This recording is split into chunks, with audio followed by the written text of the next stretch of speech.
Hiya, I'm Nix and welcome back to my YouTube channel. In today's video we will be making my snake for my January month. I will be making a snake once a month, every month for the entire of 2026 till I have 12 snakes. Here I am showing you that I am using a grey black yarn from Spotlight's Mill Ends. I believe it's Bernat originally, but I can't say for certain, along with a 4.5mm hook, which is a resin hook I got from Etsy, and this cute little stitch marker which I got from the girl who knots here on YouTube. It is a really good stitch marker. The pattern I have chosen to make is this one here. It's the Snake Pattern by CrochetGrove. Yes, CrochetGrove. I really like the way it curls around, and you don't have to use wire to achieve this look, which is greatly appreciated.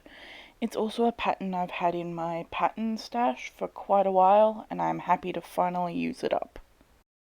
Through the video I will be working on this pattern, but I do pull it away and then bring it back. As it is a paid pattern, I don't want you to be able to work out what my stitches are and the like, so you will see bits and pieces of me working on it. You'll see most of the creation, but I will keep some stitch patterns hidden just to protect the work of the original artist. So I might chuck you into some music until we have something more interesting to discuss, which will probably be putting the safety eyes in, but until then I'll see you soon.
You can see here that after a few rows you start to see the shape of the snake forming.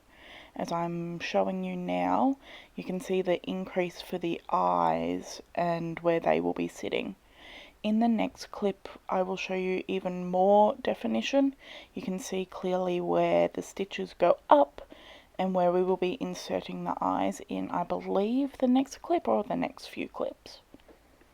Sorry for the jump cut, but here I have loosely placed the eyes where they're meant to be according to the pattern and twisting it around to have a look at if I like where they are, make sure they're looking the right way and it's not cross-eyed or staring off in the weird direction. Here I am using the ball of yarn as a cushion for me to push the eyes in. and as you can see, it didn't work for me first try. I steal this tool from my dad, no idea what it is, but it allows me to push the backings in and not wreck my hands, although it does take me a few goes to get it in. I forgot to mention that these eyes are also from the Girl Who Knots here on YouTube. She's a Australian creator, and these are her garnet eyes in 20mm. I love the way they end up looking with this snake. Once the eyes were inserted, I just continued working around decreasing for the head to make it a smaller gap before I went on to work on the body. Here I am showing you it in its current form, and I love the shaping on this thing. It looks really, really good. So here you can see a poppet, and it happens to be a pencil case. I use it for counting rows. So here you can see I've done 1 row on the body. I think the pattern said to do 45. I think I did close to 50 and just worked round and round and round. The cool thing about this pattern is that it is the same row over and over and over, but depending on where you place your certain stitches is what creates the spiral. I thought going into this that it would be like a 4 or 6 pattern row repeat, but it wasn't. It was the same row over and over, which I did greatly appreciate. Here I am showing you the current progress. That's 10 rows in, and I do believe I pop back in after this and show you later progress as well.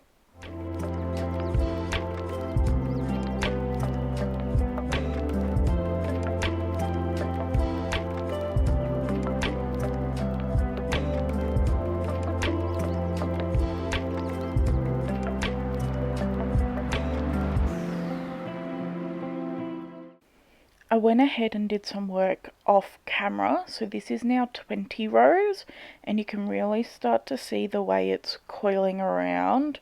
Here I am playing with it as you do as you work on it, but yeah, such a cool pattern.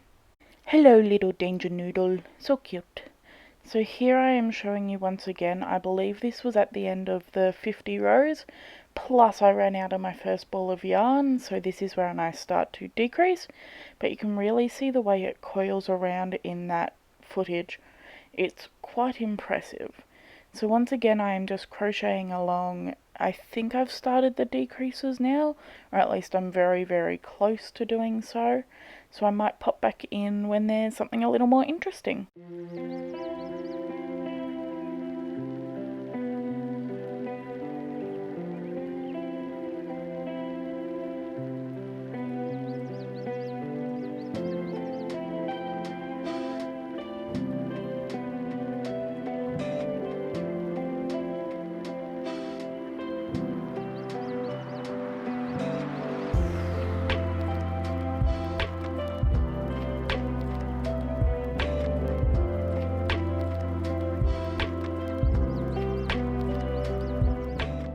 Yay, we have just about finished off the snake portion of this, so I am snipping the final yarn with incredibly dull scissors, and then fastening it off, weaving it in, doing all of that work, and then finishing it off.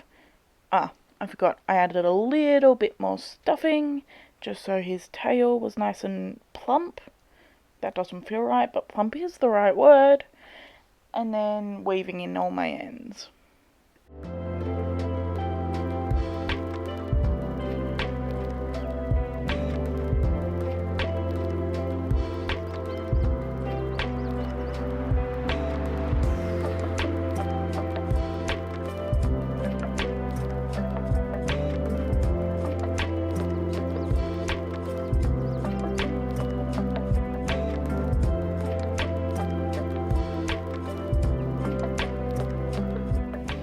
Here is one final look at my snake now that he's all done. I did have footage of me making the tongue, which you will see later, but the footage got corrupt and I couldn't use it, and I wasn't making another tongue. So thank you so much for watching, and I hope to see you all in my next video. Please enjoy this short montage of my little snake out in nature. Thanks all. Bye!